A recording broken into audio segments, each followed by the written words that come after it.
Which of the two will fight to the end and become the new queen? Which of the two will resist the pressure and finally hold the trophy of the victory? Which of the two will inherit the glory of the East?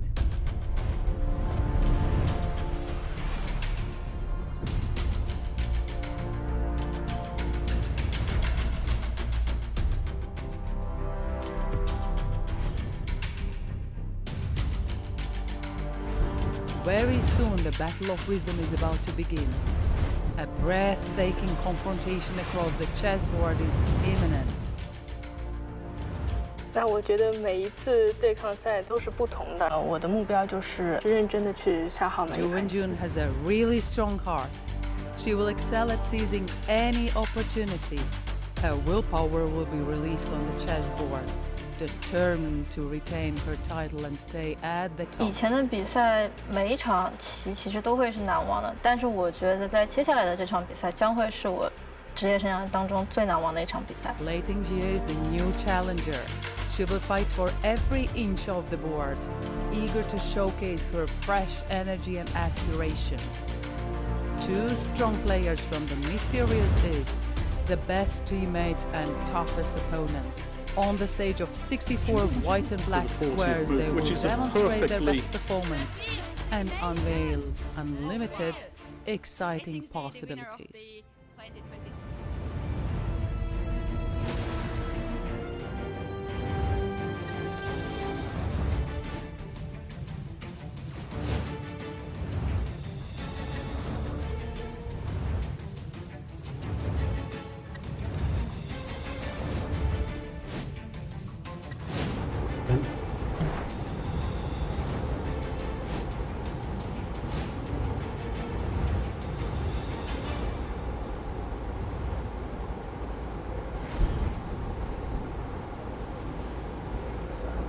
Hello everybody and welcome back to Game 9 of the World Championship match between Ju Wenjun and Lei Tingjie.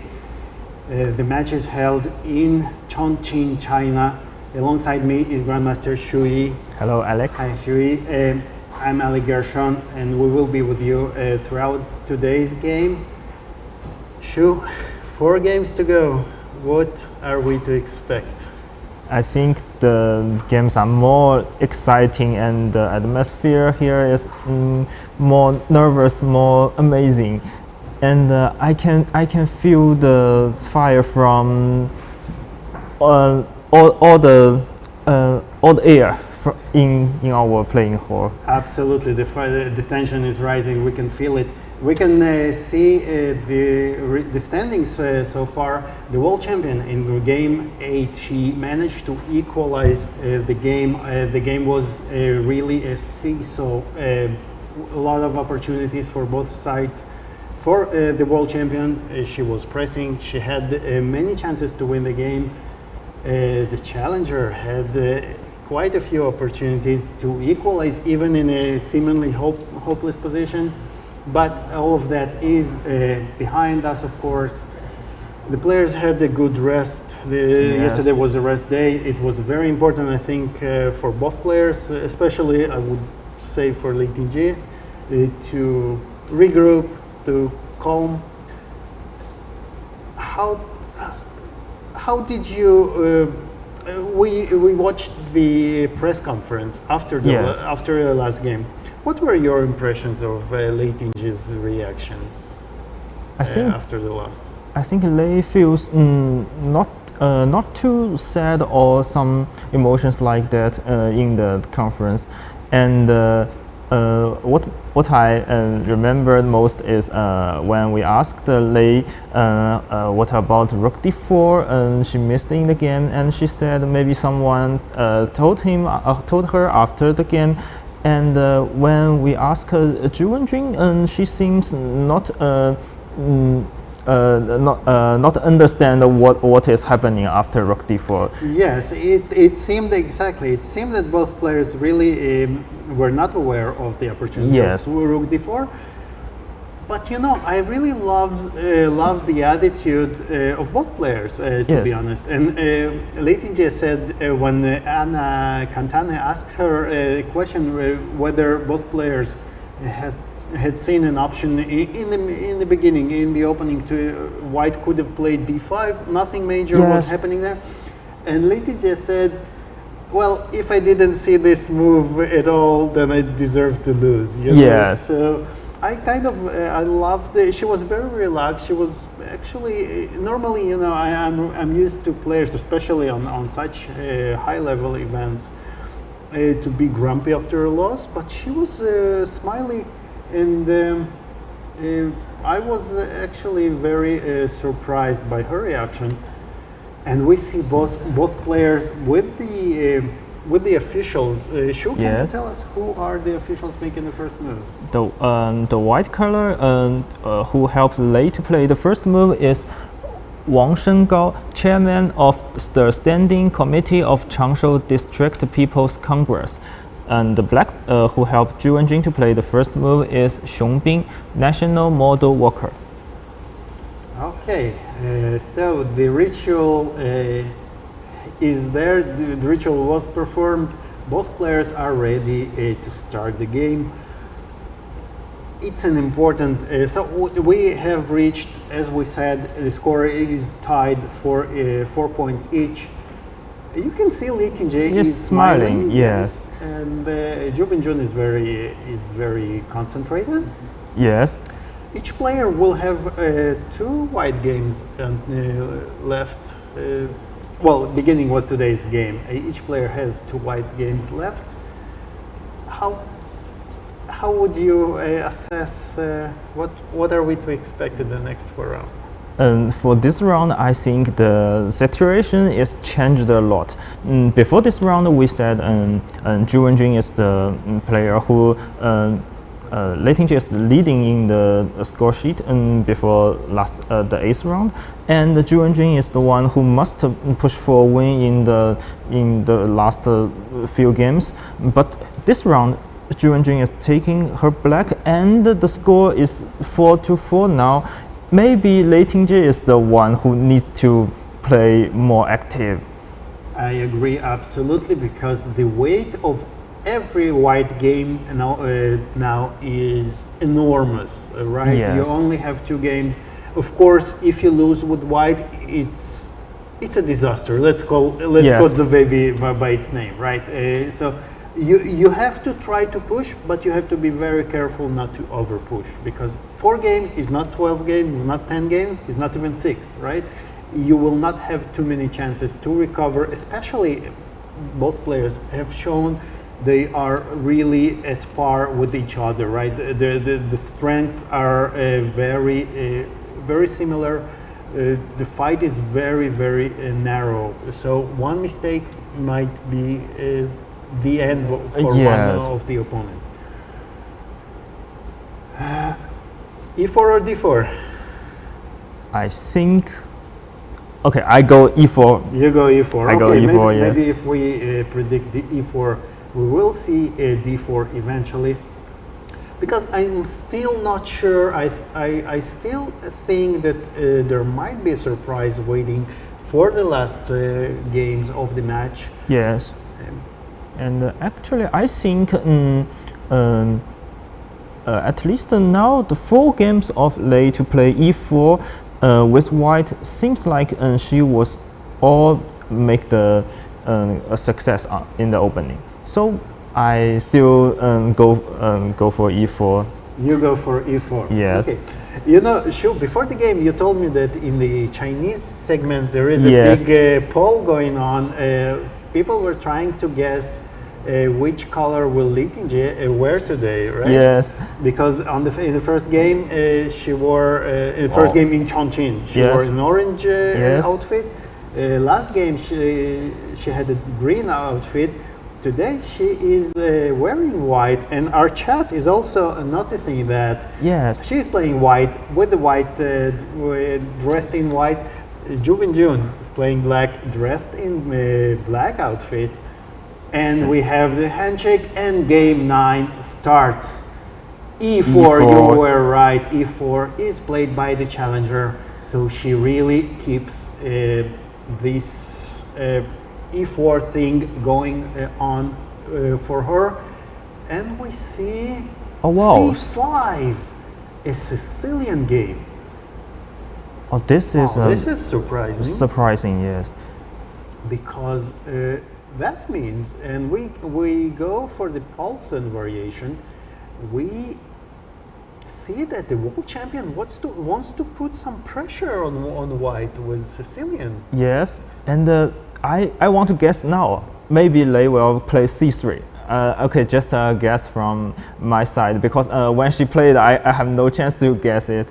But actually, I think Paulsen is also maybe Ju doesn't play it before. I'm not sure. But at least it's not a normal opening in Ju's opening book. Yeah, I agree, but as Ju also knows that E4 is not the normal opening of Lei's repertoire. So, and having the extra day, they had more time to prepare, right? So they could potentially prepare some Sicilian variation. And if we are to judge by the history of this match, so they might have been able to expect not the most topical line from Lei Tingjie, right? Yes. Because you know, a Sicilian, you really cannot study a Sicilian in 2 months preparing for a world champion, right? For a world championship match. So this is very interesting to see how Lei Tingjie will react now. Although we should say that Sicilian leads normally to very sharp games. Yes. And it should, on paper, benefit Lei Tingjie, right? I think. Okay, I'm not sure, but maybe I agree with you, Alik. Well, she didn't play C3. She played D4. And now we are heading into the main lines of the Paulsen. There are many variations that can be black can choose between many moves here. And it seems like they will go to the 4 knights in the Sicilian, I think. Here, Knight C6. You are suggesting that, and you are right. Knight C6 is played by Ju Wenjun. It's popular these days. Yes, and the question is how well prepared are both players. I assume that Ju Wenjun is really well prepared because she kind of dictated this opening choice. Interestingly, we can see on Lei Tingjie's face that she is trying to remember. Yes, this emotion is I know this line, and I need to remember which line I will play today.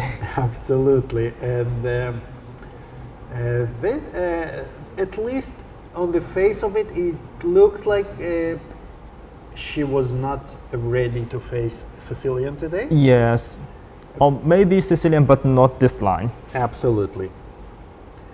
But hey, if we could get a Sicilian in every game, I think we take it with both hands, right? Yes.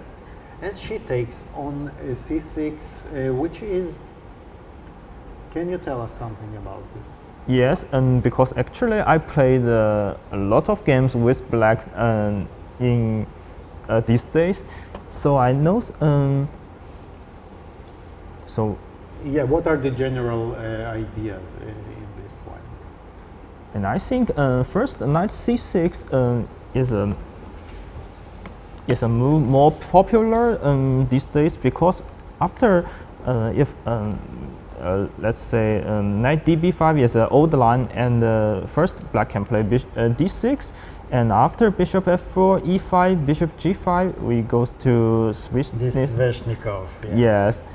And which I'm not sure it's such a great pleasure for white nowadays to play the Sveshnikov, right? The Sveshnikov is very solid nowadays. Yes, And actually, not the world champion anymore, but Magnus Carlsen himself employed it in his world championship matches against Caruana. Against Caruana, the most famous, of course. He began. Also, it came as a surprise. He prepared it as a surprise for the whole match. Anyway, this will not happen today. Yes, and actually, I'm not sure knight db5, bishop b4 is also a line which is popular in recent years, but this is not our works today. Lei Tingjie played knight c6. It's like she played in the game. It's a much sharper line than knight db5 Sveshnikov. And why black does not play e4 c5 knight f3 knight c6 as some Sveshnikov player for black, they always go in this, right, like this, knight f6 knight c3 and e5. This seems this is the normal way to get the Sveshnikov, yes, right? And you will not get knight c6 in this line, but knight db5 d6, the first difference is white can play knight d5. This is the first, because after bishop f4 e5 you have no chance to play knight d5. So you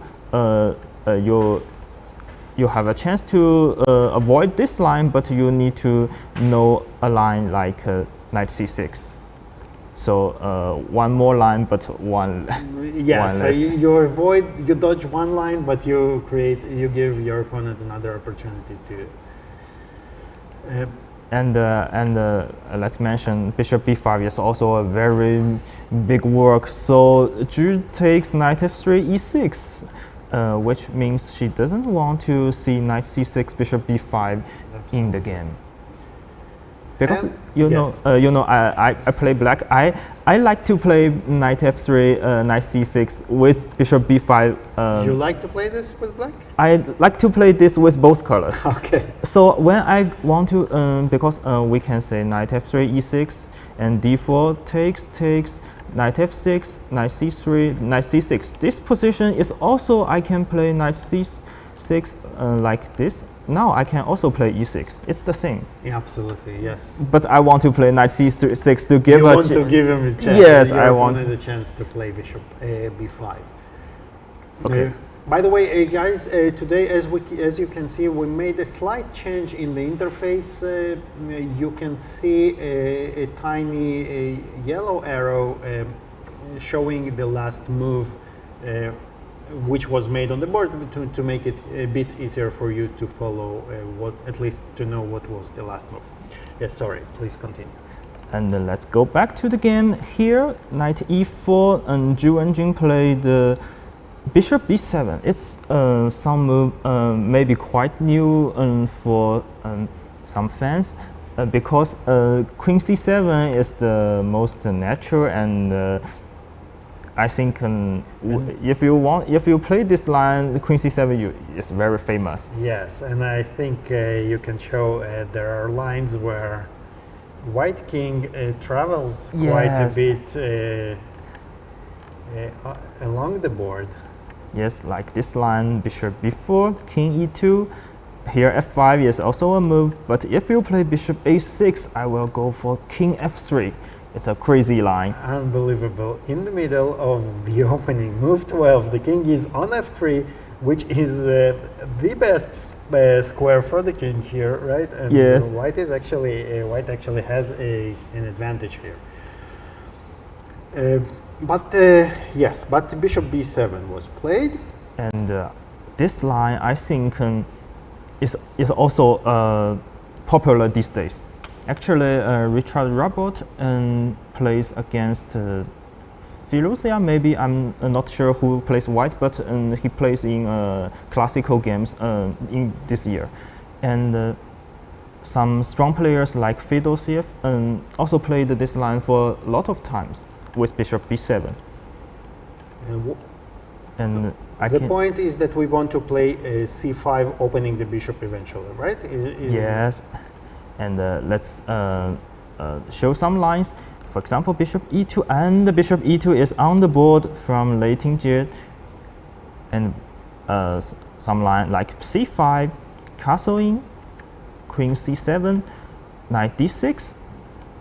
This is a very popular line before, and someone will ask why the pawn.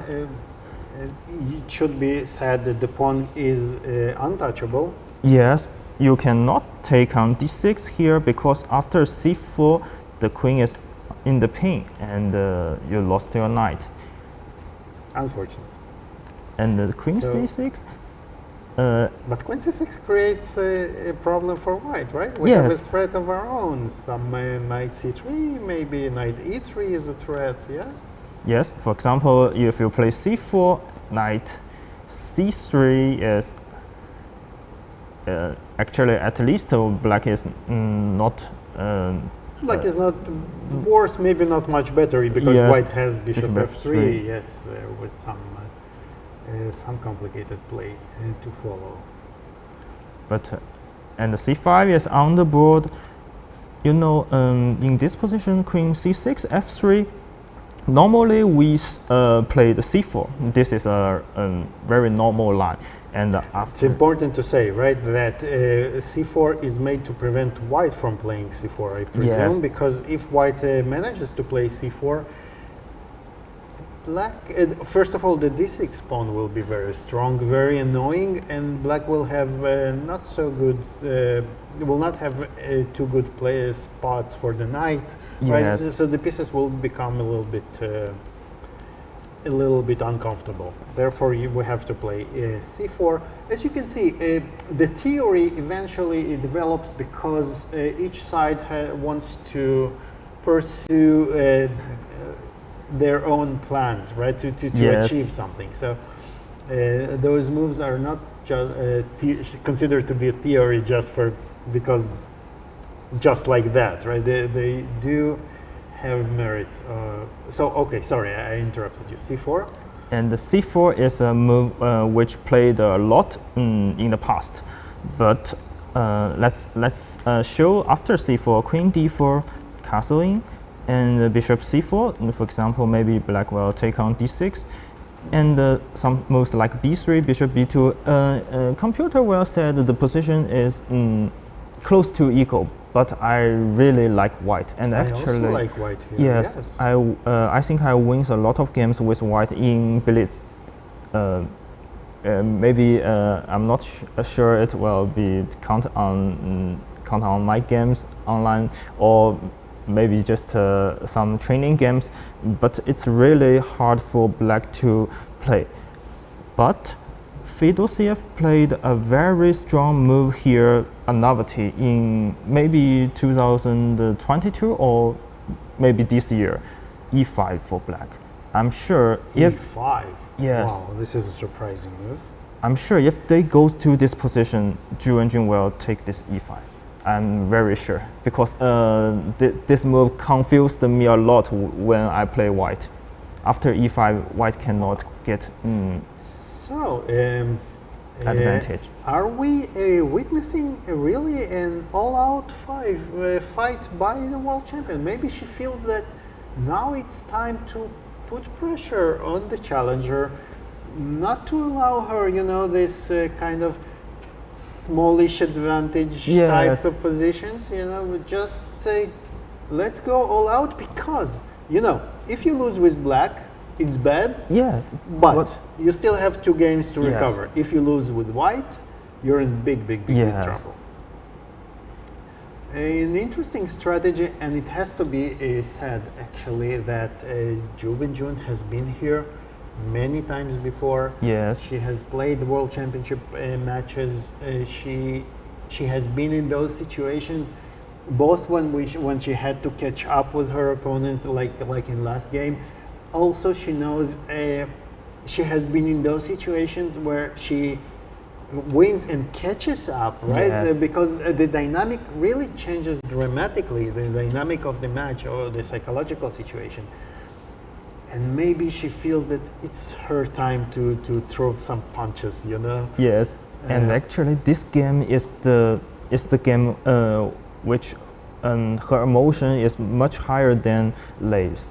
Because she just wins and Lei just lost. So I think she wants to put some pressure on Lei. Actually, the game 6 we saw when Lei wins in game 5. Actually, the game 6 Lei played really well, and Ju is someone who managed to play for a draw with white. Absolutely, yes. So this really is a valid tactic here, and we can see that Lei Tingjie is spending time. This is a very unfamiliar territory so far in the match, right? Because Ju Wenjun has more time, over 1.5 hours. As you know, we started. It should be. We can say it. We started with 90 minutes for each players to make the 40 moves. But after each move, as they say, even the bad ones, we get in an increment. We get an additional 30 seconds per move.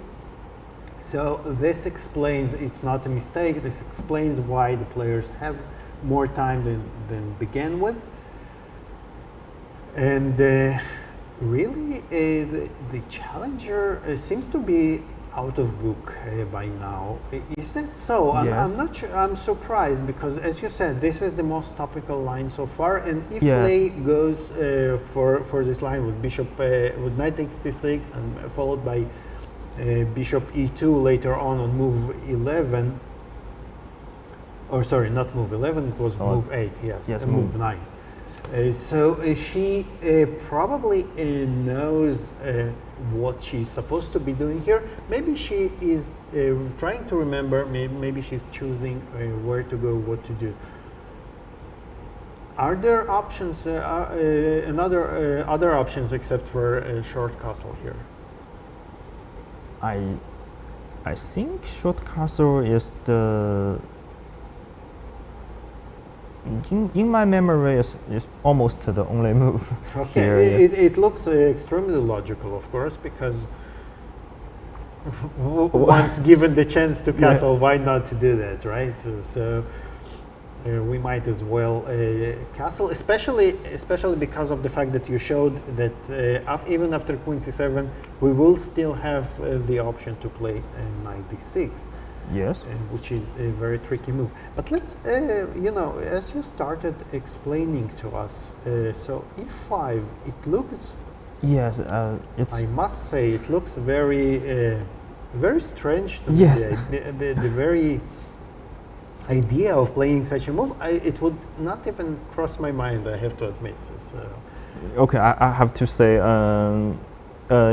if I don't analyze this move, I will, of course, say e5 is a bad move.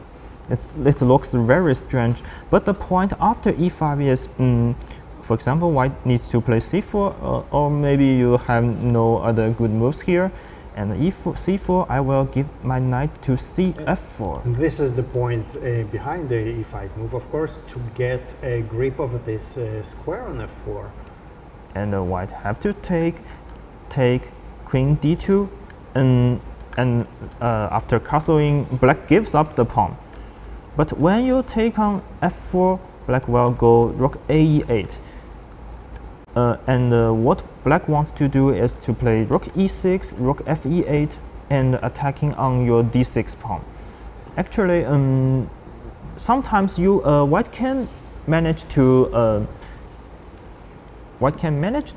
defend on d6. For example, let's go bishop d3, rook e6, rook ad1, and some moves like g6. Here, bishop e4 is the only move which you can defend on d6 pawn. But let's just make because here actually white has a lot of moves. I just show one of them. Queen a6, bishop b7, queen b7. After this line, white managed to win a pawn, but black's plan is to play rook fe8, a5, some moves like queen b4. White cannot improve the position. I just give you a pawn, and I wins the open fire. I put my pieces on the best squares, and look at the bars. It said the position is totally equal. This is a very, very interesting lines. Thank you for explaining this, but I have a surprise for you. It turns out that we don't have the current. So Lei Tingjie did play the last move. She played, instead of castling, Wow. she played a3, as we can see on the board. On the live stream, and she actually played it quite fast. So the clock situation is not is actually, we got it all wrong, because Lei Tingjie played a3, and it is now Ju Wenjun who is, as we are more used to in this match. She is the one thinking. She is the one spending the time, and a3, as you said, you are. We are. Well, I will catch you on this. And you said, I'm almost sure this is the only move, and there you go. It's not the only move. And actually, Lei Tingjie is not the one out of the book. Now I'm the one out of the book. You're the one. We will now see what is going on with current theory, because it's quite fascinating, actually. What is if there was even such a move before? Let's consult the reference database. We will see. So, is the idea of, well, the idea is to prevent the knight from, you know, on the surface of it, right? We don't. We want to prevent knight g4 from happening. Yes. From knight b4 from happening. But we are, of course, giving up a tempo. So this is quite interesting. What can black play? Can black play maybe queen c7 here right away?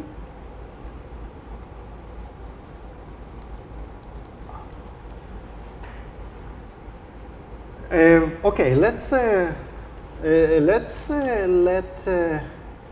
Ju Wenjun try to understand where she goes with it.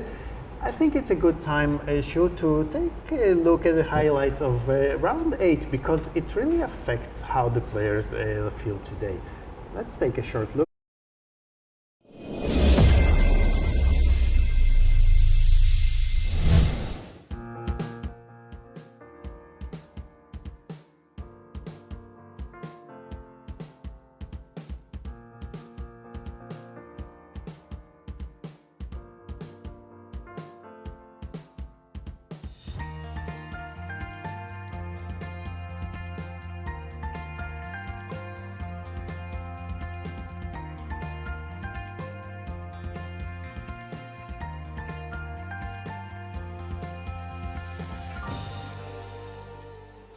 大家好，欢迎来到2023长寿虎杯国际棋联女子世界锦标赛对抗赛第8轮的比赛现场。We are ready to start. I wish good luck to the players. Please start the clock.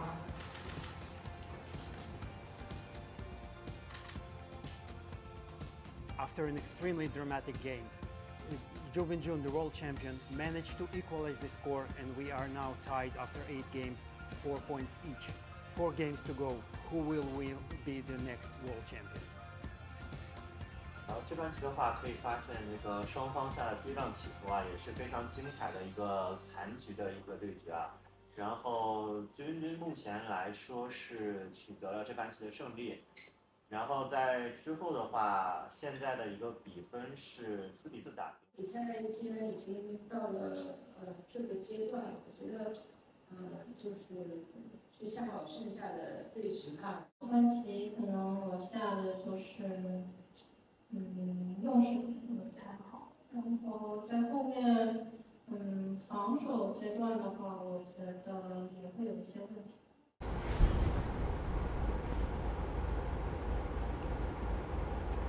And we are back.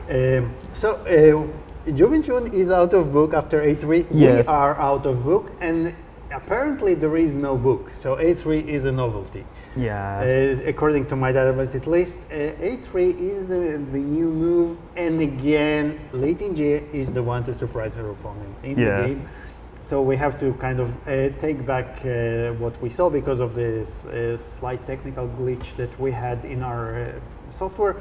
A3 was played quite fast by Lei Tingjie, and Black has to figure out a lot of things. So short castle so far was kind of automatic. Almost all the games, as you said, were played. White played the short castle. And for this reason, let's take a look at the board now. After A3, Black needs to find the differences, right? Yes. So if we used to play, for instance, Queen C7, the first difference that really screams at me is that, for example, if here after Queen C6, we don't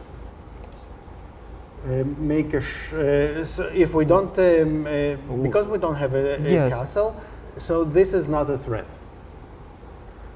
So here, guys, we will need.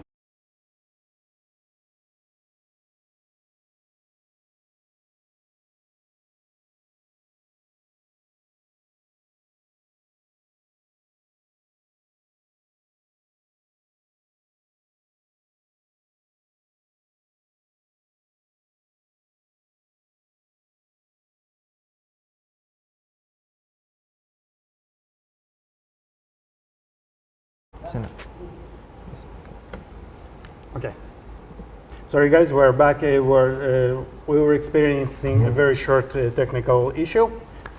Anyway, so I was saying, because we haven't castled yet, right? Yes. So knight e4 is not a threat. So, for instance, a move like c4 would be very unpleasant now. yes, For Black to deal with, right? Because then it is followed by bishop f3. Again, we don't have a knight c3 is just a stupid move now because there is no mate on g2. We'll just take the knight. So the normal line doesn't work here. yes.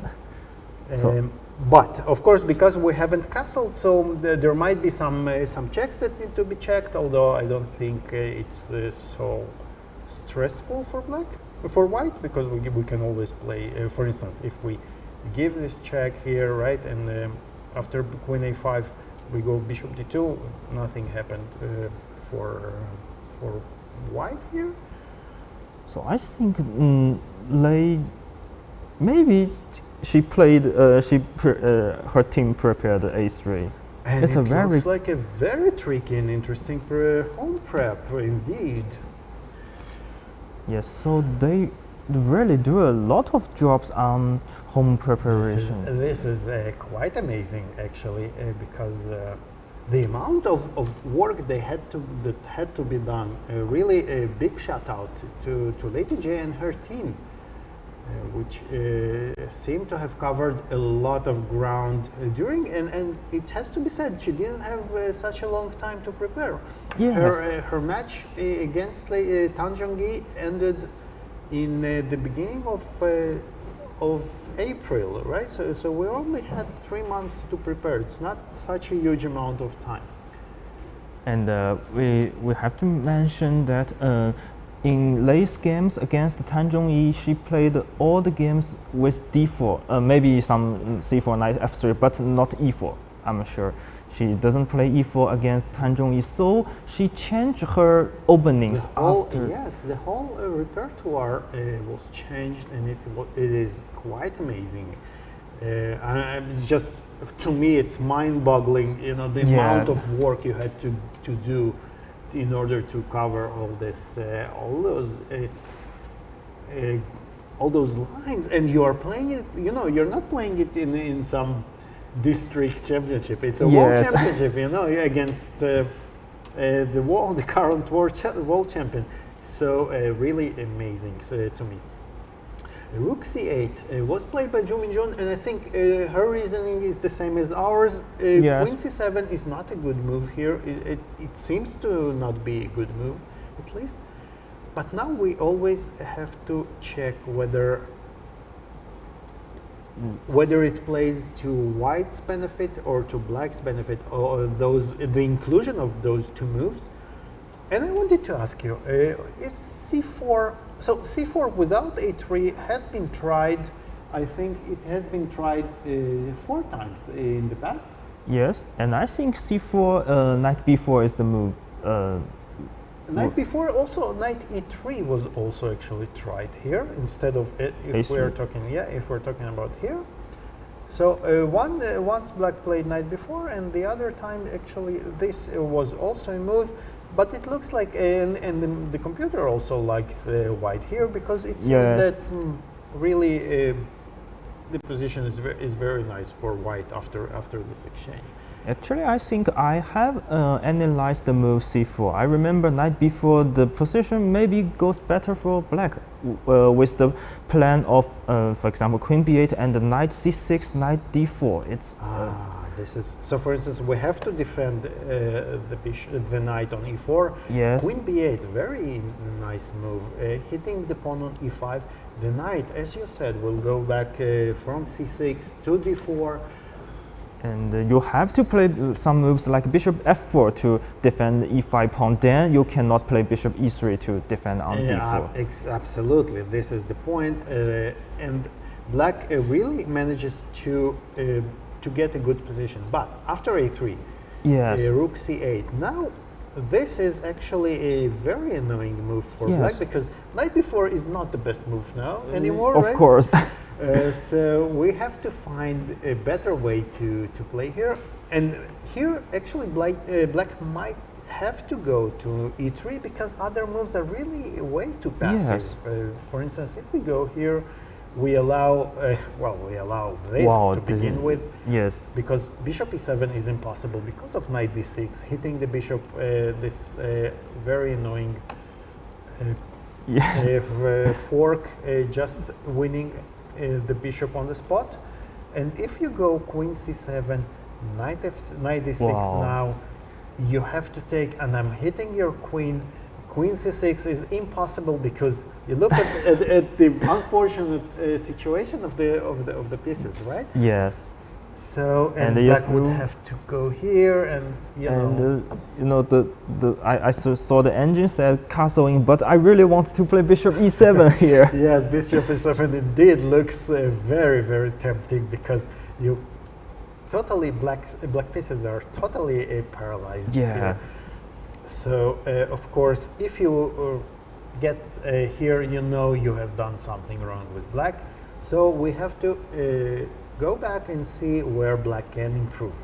So if not this move, knight c7, again, it's even worse, because now you cannot even move your queen. You will have to go with the bishop to e7, and after knight d6 just and look at this position. I want to say knight b7 is capture the queen, but actually king f8 is not. Yes, king f8 will make a move, the only square for the queen, but of course it is still a dead loss for black.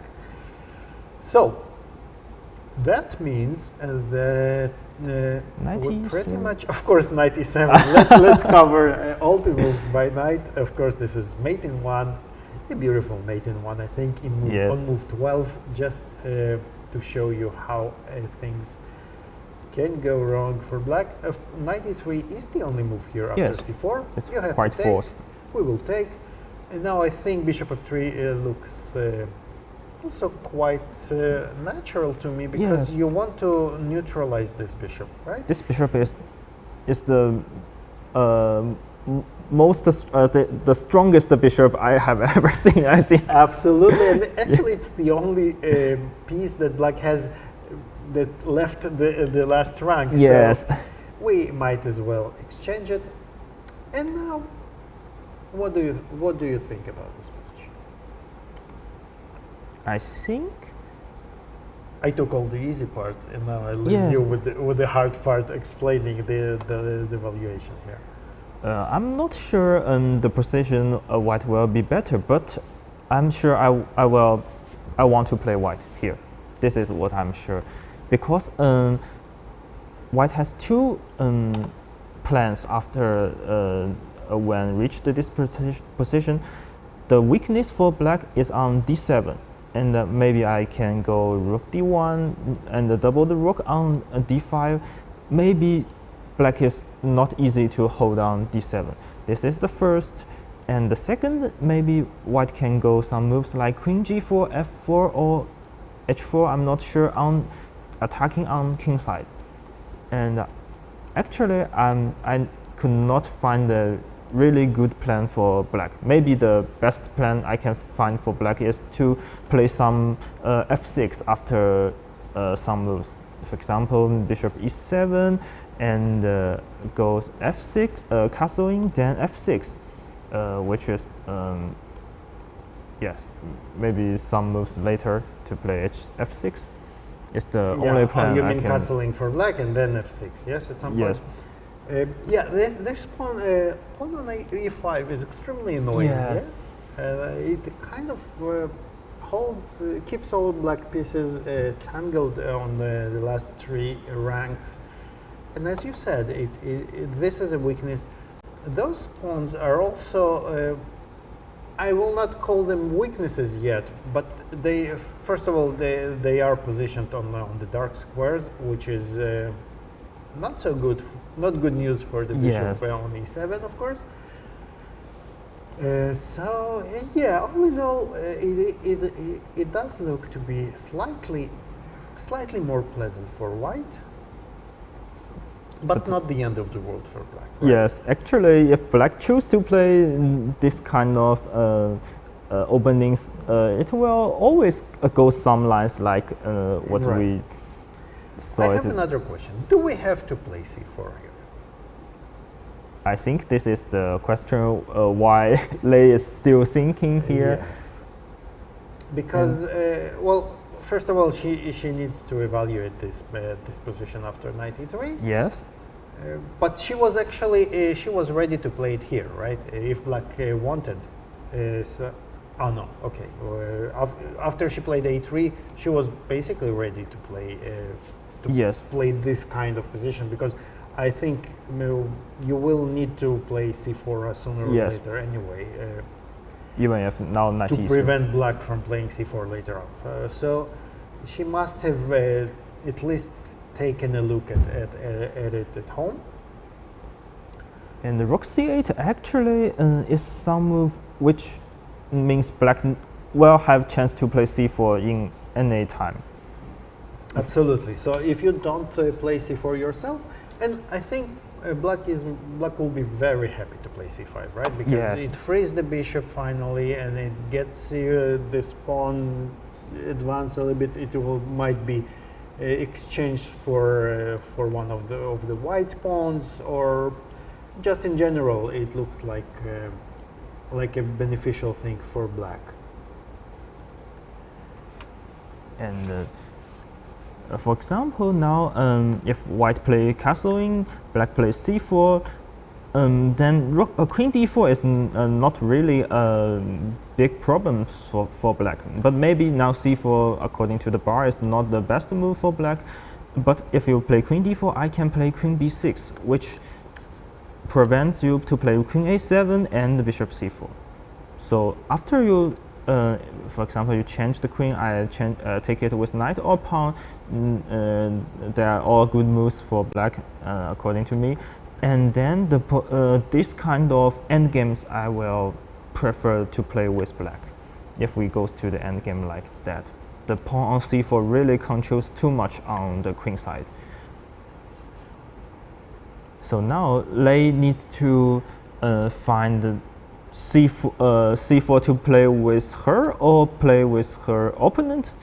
Which position is better for her? And rook c8 is kind of move wants to play c4. So now it's a position which white really worth considering. And then after rook c8, I think both players are all out of both. Yes. But this is very interesting. I think I don't really see any other good option Yes. for white, except for playing c4 here. And let's try to understand how this all Yes. how this will develop. So we can start maybe even here, right? Do we really need to play need to bishop? exchange? Yes. I have a hard time finding a better move actually than bishop f3. Yes, because the bishop on e4 is so strong. It almost controls every squares it can control. So after bishop f3, we take. So now there's also a question: should black play d6 or not here? Or maybe if I play black, I will go for some moves like bishop e7, castling, and f6. This is what I want to play. I think f6 is some move I really want to play in this kind of position. But do you have the time to do that? For instance, if you play bishop e7, if I start attacking, for instance, queen g4 or g3, I don't know yet. Let's maybe g3 even to keep the pawn protected. I'm not sure. Or let's say, yes. My point is that you cannot castle now because of bishop h6, right? It's forcing you to play g6, and I will just win the exchange, right? Yes. And queen g3 is a kind of moves very natural in this kind of position on king side, such as in the French defense. Exactly, absolutely. And there, black often needs to play king f8, right? Yes, which this is not the best move to make. Yes, some move unpleasant for black in this position. Your rook is on h8. Yeah, so maybe bishop e7 is not really a good move. I like this queen g3. It kind of asks you, asks you some questions very early on. How do we play here? It's not so easy to make a move, yes. right? I think to play f6 now is it's really not very good to me. Can we try to maybe play a move like yes, d6 or d5? I'm not sure. Even d5, yes, trying to force you. Yes. Trying to force you to take. Because yes. if we take here, then I think even queen d5 might be an idea. Yes. Because we have this. If we exchange, then we will have a nice, very nice central pawns in the center. I'm envisioning a king coming to e6 if possible. I will say black is I think black better. is more than fine here, yes? So yes. on d5 we'll probably want to take like that. And we cannot do nothing about d5 because if we play some like castling, black play d4 is also fine for black. Absolutely. So this is kind of forced. And I think we will get our answer soon because Lei Tingjie did play c4, although she took 15 minutes to take, almost 15 minutes, I think, to make this move. And both players are now equal on the clock, or pretty much equal with 1 hour and 14 minutes each.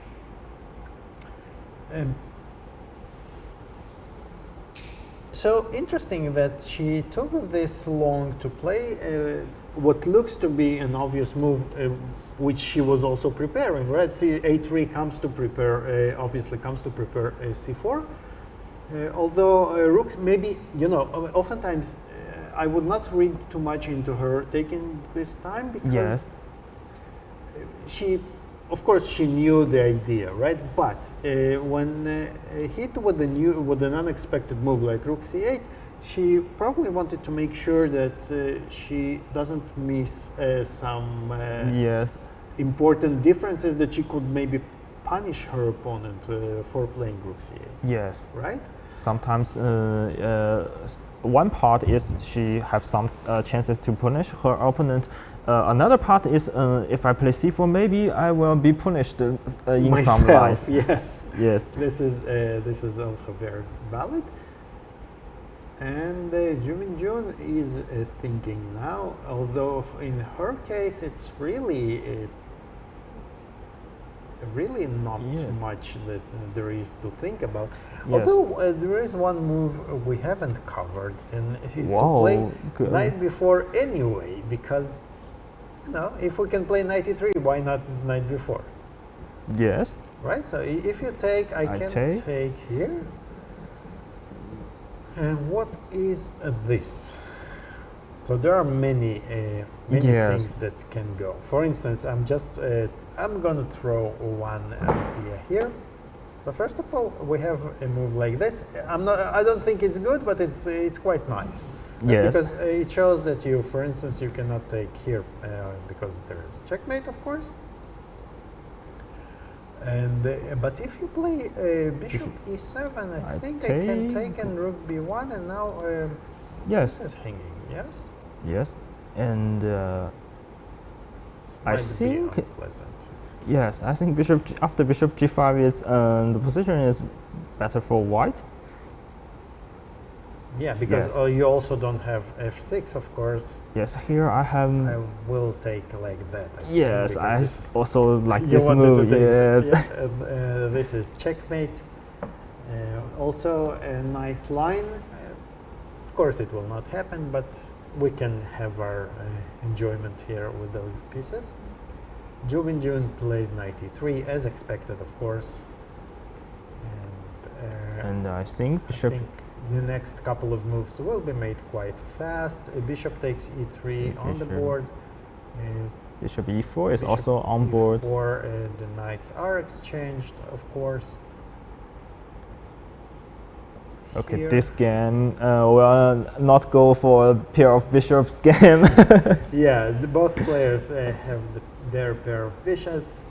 I think, as you said, the bishops will one pair of bishops will be exchanged on the next move. I really don't see much many other choices for white here. Can we tolerate this bishop, and should we tolerate this bishop? I'm not. For instance, if we just castle, let's just take a look. And now the first question is the first question. For example, I play bishop e7 because now you cannot play queen g3, queen g4, some moves like that. You are absolutely right. And yeah, it somehow feels that the bishop is too strong. Yeah. Why not? And this one is actually stupid for the same reasons that black's bishop on e7 is not the best is not the best bishop in the world, right? And actually, in this position, I could not see a move better than bishop f3. Yeah. So why play it first? I totally agree, and I think it needs to be played. For black, we are not obliged to exchange those bishops, right? We don't have to take. We can make a move like bishop actually c6 or g6. This is also an interesting game. Actually, I have an interesting idea. Can I play queen h4 here? Oh, queen h4. This is some move I think. This is a trap, I think. Yeah. Yes. You want me to take, and then you just take the pawn on c4. Yes. And you are very happy here, and as you should be.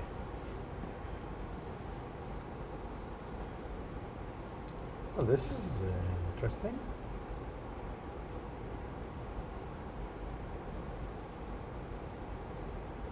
And maybe that's the line that Lei is checking, right?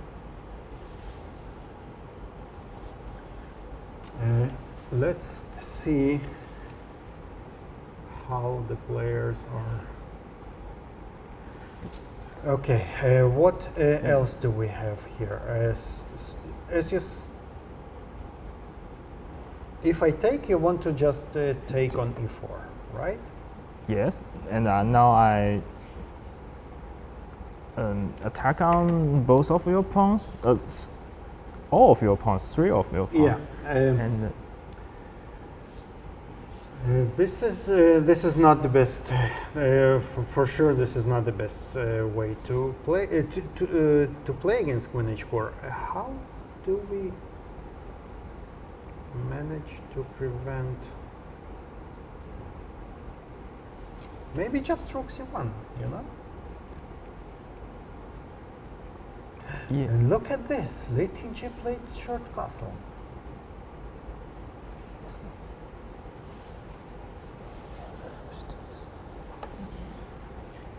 What do you learn from both players? Is Ju Wenjun surprised? Because Lei Tingjie actually she kept the bishop on e4 and she didn't take a lot of time to do that. I would be very surprised with black here. I think for Lei Tingjie, she played the castling. Maybe it's a sign like bishop f3, queen h4 is a move she doesn't like, because I think if bishop f3, black has to play bishop f3. It means bishop f3 is better than castling. I want to say this. So look at these 2 players, and they are focused on the game. As we can see in this match, there is a lot of stuff going on behind the scenes, not on the chessboards. They are playing mind games, trying to surprise each other, trying to really take the maximum out of this opening so far, I think, because to me, bishop f3 is really a move that asks to be played. Queen h4, I think rook c1 looks very natural. Yes. So I wouldn't really be scared about a move like queen h4. Queen h4 actually is not a move which really needs to be considered in a game. But after short castle, so as you said, black at least has bishop e7, and that's what the world champion did play. She can finish her development quite easily, quite comfortably, right? Yes. And but maybe the white wants to have the queen. You know, as you said, we want to put some pressure on this d7 square. Maybe Lei Tingjie is planning to play bishop d3 here. Yes. The idea that if you take on d3 and I take with the queen is better positioned on d3 than on c3, on f3 actually, and then I can go with either rook. It needs to be still discussed how we want to place the rooks. Do we want to place them like that? Do we want to place the f rook on d1 and then maybe the other one on somehow b1 and support b4? Yes. We have some options here as white. Actually, you know, Alik, I totally missed that I can play bishop d3 for white. Yes, we are so actually it happens a lot in the game, right? When you're too focused on some idea. Yes, and sometimes you need to change perspective. You know, yesterday we had the free day, and we went to a local school on this free day, and our FIDE representative, Madame Dana Riznica-Ozola, she gave a nice speech there to the local children, and she's on how chess has helped her in her career outside of chess, right? Being a grandmaster in chess. And one of the things that she mentioned many things that do help when you are a chess player you can really copy many things to the real world, as we say, the skills that you learn as a chess player. So, and one of the skills that she said is it's important to succeed in both in chess and life is to change the perspective sometimes. Right? Yes. Because if you are stuck with one plan, with one perspective, there is so much that you can do. But if you change the perspective, you really get some very fresh, different ideas. And as you said, you know, change the perspective a little bit. The bishop can be exchanged even from here. And for example, right? If black castles after we we don't have after bishop d3. If black doesn't exchange, yes. For instance, if we go to a move, play a move like bishop c6, then again. Queen g4 is very strong, and yes. we even have another bishop in the attack, right? So I like this approach actually. You know, yes, because bishop d3, the move really makes sense.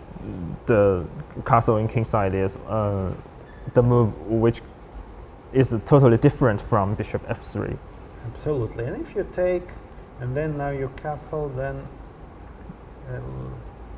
Maybe this rook is this better. rook, yes. So this one is more needed on e1. Or maybe f1 to play f4. Or f4, as you said, f4, f5 also is a good idea to keep the bishop, the rook on f1. So now there is an annoying pressure on the file already, right? Yes, maybe some moves like rook c7 needs to be played on the board. I don't see another move really. Yeah. Yes, and this move is really black don't want to play in the game. Absolutely, and you know, we can even use the fact that the queen and the rook are on the same diagonal. We can transfer the bishop maybe even to c3 where it protects b2. It also prevents you from all kinds of freeing moves like f6, because it will enhance the strength of our bishop in many lines. So this might be a very interesting idea for white. But I want to say maybe black here, instead of short castle, maybe black needs to solve the issue of the d5 or d pawn with d5 anyway. I think in this position I will just choose from d5 or f6.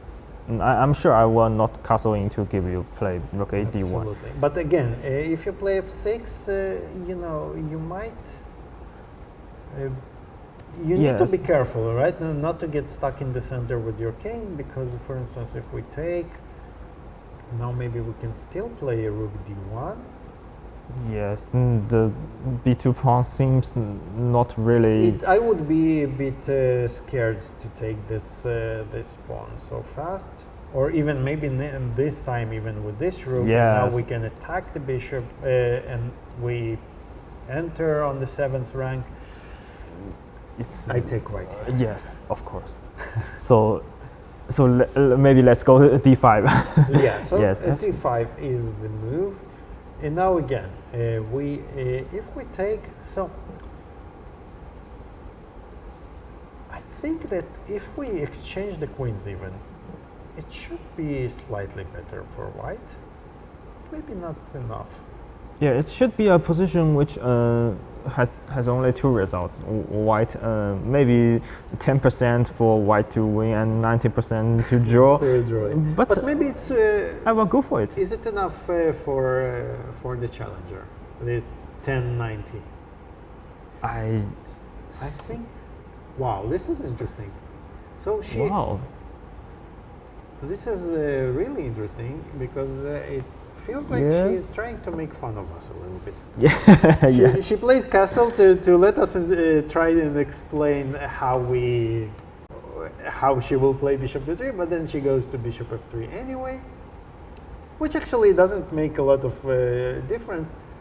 Although I would argue that before castling, to me, bishop f3 does make a little bit more sense because, Yes. again, because bishop e7 is not so easy to make to play now, right? Because of queen d4, queen g4.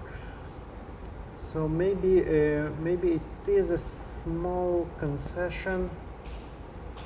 Because now, as you can see, and the world champion played it immediately. She castled the short. So she managed to complete her development quite Easily, comfortably. yes. Okay, so now we have this this plan, this position where we need to make a plan for white.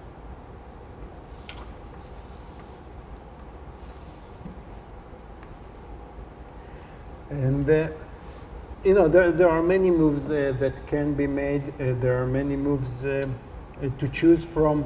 Lei Tingjie goes for rook d1, if I'm not mistaken, but I might be.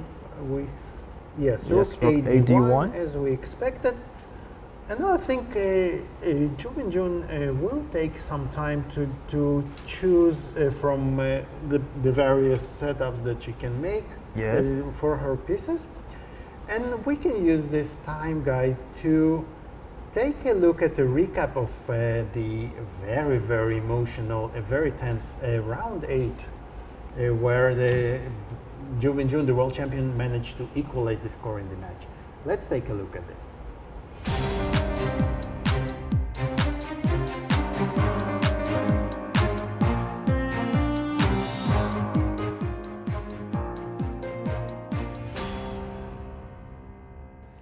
Hi everybody, and welcome to the recap of Game 8 of the Women's World Championship match between Ju Wenjun and Lei Tingjie.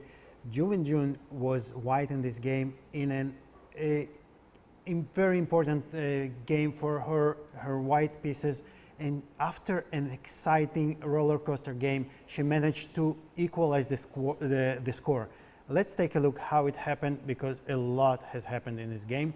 After a very slow start by the world champion, she wanted to get out of long opening lines. She wanted to get some slow positional play. She managed to get this. Both players were spending equal time on this in the opening stage of the game, and we kind of reached a balanced position with hanging pawns in the center. After d takes c4, we can see b takes c4. Each of the sides has its own merits, its pros and cons in the position.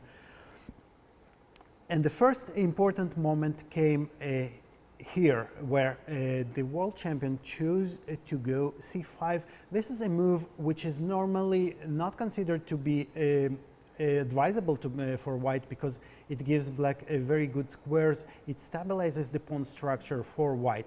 However, Ju Wenjun's point was that her positions, her pieces are so dominating that it's very hard for black to find a good move.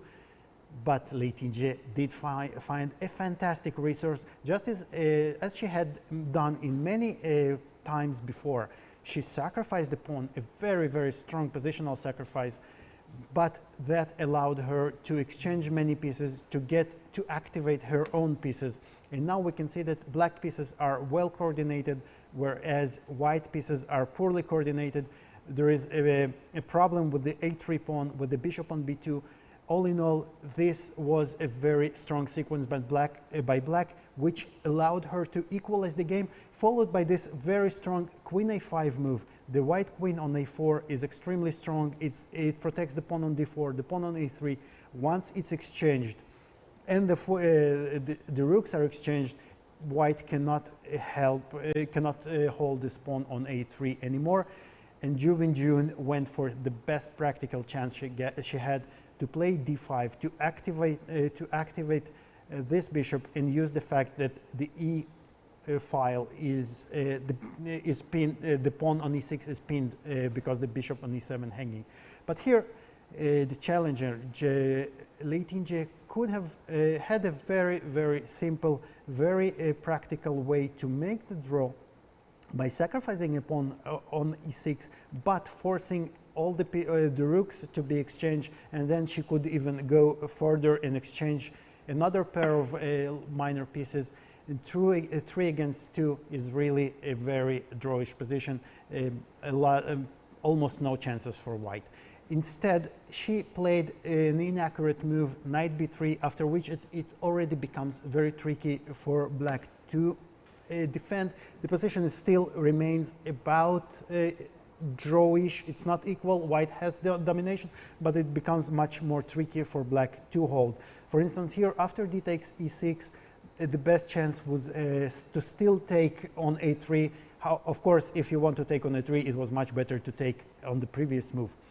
Lei Tingjie took on e6, and now after bishop e5, it's no longer so clear how black can defend her position, because the a3 pawn is still alive. It wants to run all the way to the last rank, so it has to be taken. But now white has a very concrete way to use the fact that black pieces are a little bit caught up on the 3rd rank. Here the computer says after knight e1, white is winning. Not an easy win, but still objectively winning. The only move, bishop d1, then rook d3, hitting the bishop. Ju Wenjun said that she was calculating this for some time. For a human, it can be extremely not clear, extremely scary to go into this, because the knight is going to be pinned along the 1st rank. The bishop can jump, but the computer still finds a way to win. A check on d8, then knight d3, a very important resource. And here, for instance, there is such a beautiful line. Another important move, rook a7, hitting this bishop, and then followed by a move like, for instance, if you take the knight on c3, a beautiful, beautiful line, bishop c6 check, king goes to d8, rook d7 check. If the king goes back, we don't take back the bishop. We take on g7, threatening a checkmate in 1. The king has to go back. We check from c7. The bishops are blocking the king, and the mate on next move is inevitable. An impossible line to see for a human, of course, but objectively we have to say this was winning for white. Instead, the world champion played knight d4, a much more human and normal move. But after this sequence, bishop knight c6, a very strong move, forcing the game to transfer into